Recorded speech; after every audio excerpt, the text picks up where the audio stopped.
So today I'm going to review this, my Kona Sutra, the bike that earlier this year I rode across the United States from Oregon to New York City, 4,350 miles.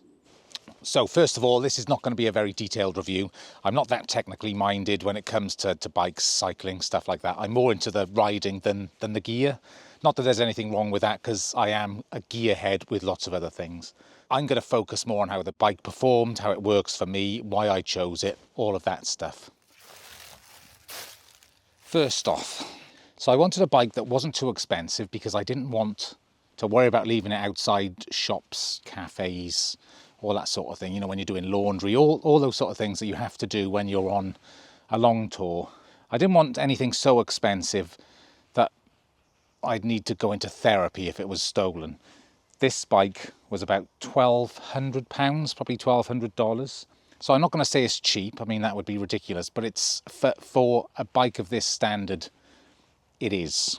I also wanted a versatile bike, so good on the road. That was the primary motivator for going for it. But I also wanted to be able to use it as a gravel bike, so I wanted something versatile. Now this ticks that box. These are 40mm tyres on here, road focus tyres, and they work fine. I've had 2-inch WTB gravel tyres, Riddlers I think they were called, and there was still tons of room, and of course the mudguards can come off, and then it's essentially a gravel bike. I also, because it was going to be used for touring, I wanted plenty of mounting points and options for bags, bracks, bottle cages, etc. So you've got 3 on the front here, you've got 2 underneath, 2 on the top, 2 more here, 2 there, 2 there. I mean, it's covered in mounting points, and I used most of them. It's nice to have that option. This bike definitely ticks that box. I wanted something that wasn't too aggressive, the riding position, because I'm not a fast rider. I take my time. And for touring, you want something that's a bit more upright. As far as I know, like I say, I'm no expert, but this is more of a relaxed riding position. It does have drop bars, and I have replaced the stem with a more angled 50mm stem with a 30-degree rise. Luckily, it's written right there. So that gives me a bit more of an upright riding position. But as standard, this is not an aggressive geometry bike.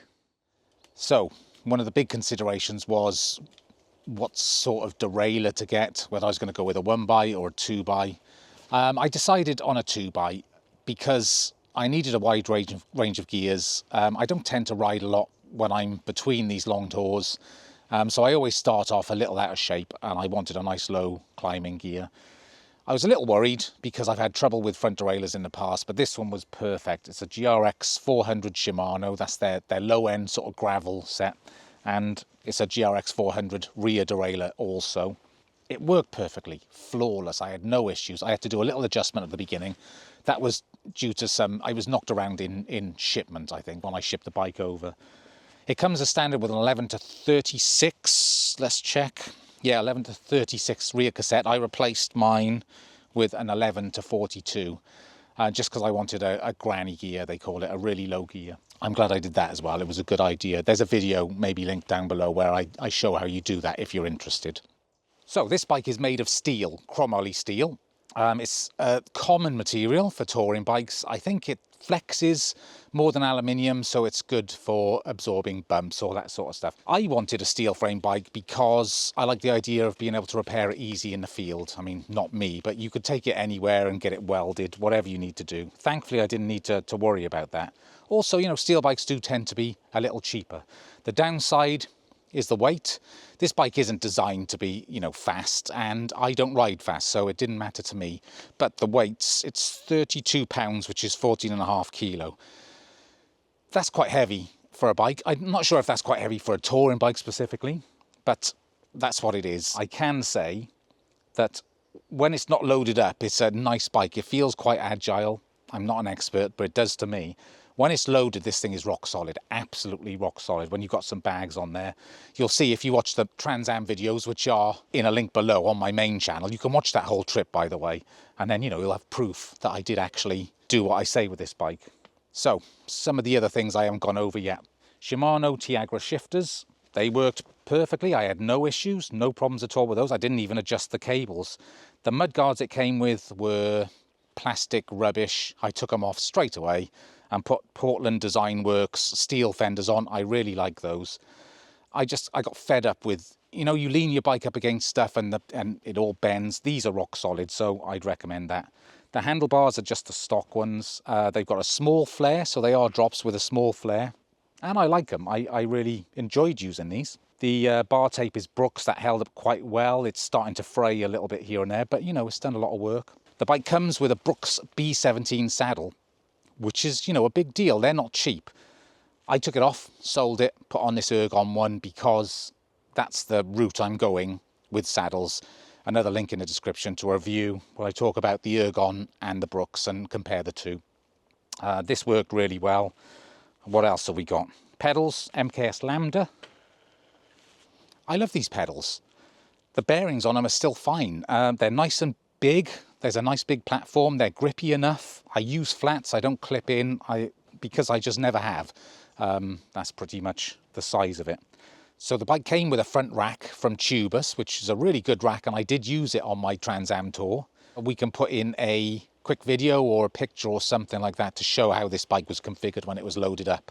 I forgot to put the rack on this time. What else have we got? Brakes. TRP hybrid brakes. They're mechanically operated. They have a brake reservoir in the piston. I'm unsure. My instinct is to just go to normal mechanical brakes. They're good enough for me. I'm sure these have got a better feel, but I just don't know. They seem a little finicky. I've had to adjust them a couple of times and the jury is out. They work fine. I just don't think they're necessary for me. Let me know in the comments if you disagree, or, you know, educate me. I'm always up for being educated. All in all, this bike was fantastic on my trip. I had no issues. It did everything I asked it to do, and I'm proud that it did that. You know, this is not it's not a cheap bike. It's not an expensive one. I like the fact that you only need a bike at this standard to ride across the States. And, you know, that wasn't a particularly challenging tour terrain-wise, but, you know, it's still a big deal. 4,350 miles with no issues. And it's good to go now. The bearings in the wheels are still free. Everything works. I don't think there's anything else I need to talk about on here. If you've got any questions, then you can put them down below, any specific questions, or if there's anything that I haven't covered, let me know. If you want a versatile all-rounder and you're maybe like me, you just want to ride, you're not so worried about, you know, the gear and how it works and how light it is and all this stuff, I would say this is a good bike to go with. I was very happy. I'm not sponsored. I bought this bike myself. I'm getting nothing from Kona. If you buy one, it makes no difference to me. I recommend it. If this was to go missing, I would buy another one. I think that's a pretty good way to sum it up. Now, go and watch this bike in action on my main channel. The link will be down in the description. And give this a thumbs up if you like it. And I'll see you in the next review. Goodbye.